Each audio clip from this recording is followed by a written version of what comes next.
Okay, so I know in the last video I was on, I talked a bit about, making an actual glass gradient and all of that. So I think today what I'm probably going to talk about is how you can actually just modify other colors with glass gradients and also just general fun stuff about glass panes.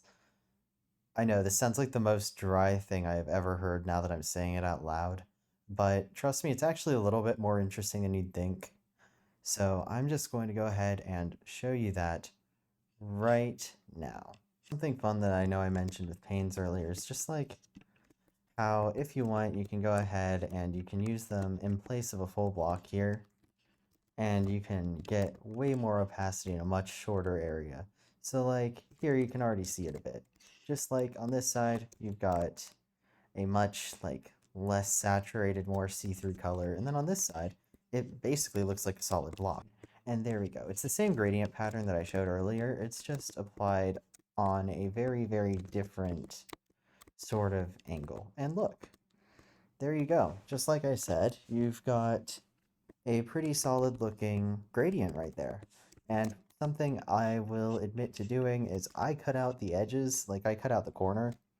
Um, Hear me out. It makes it way, way easier to just keep the fact that that is actually a completely different color from showing through.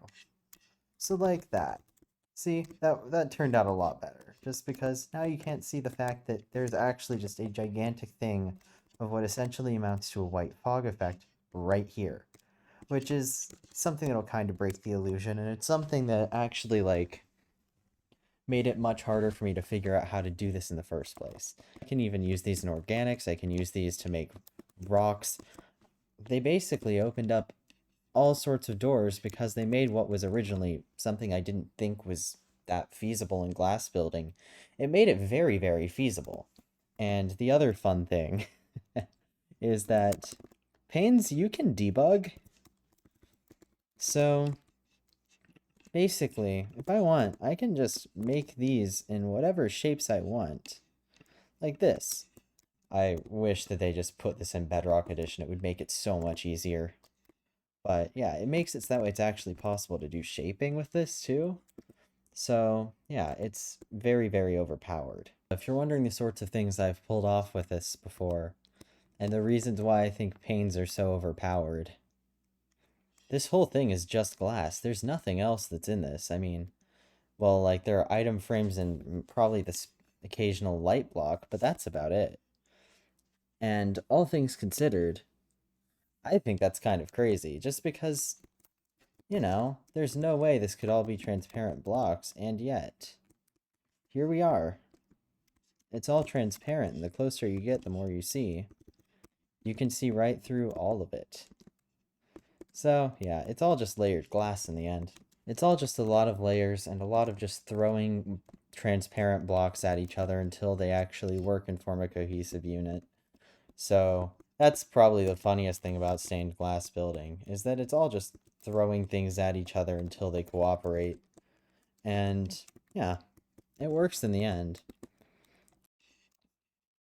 Oh yeah, and just in case anyone here's wondering where I am now, any of that jazz, well, here's a quick sneak peek of a work in progress.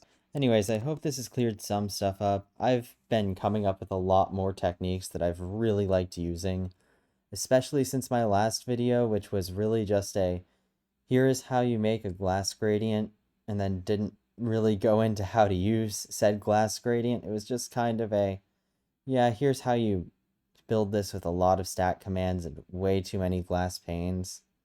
And I just kind of wanted to show a little bit more of what I've been doing recently, especially since a lot more stuff has come up since then.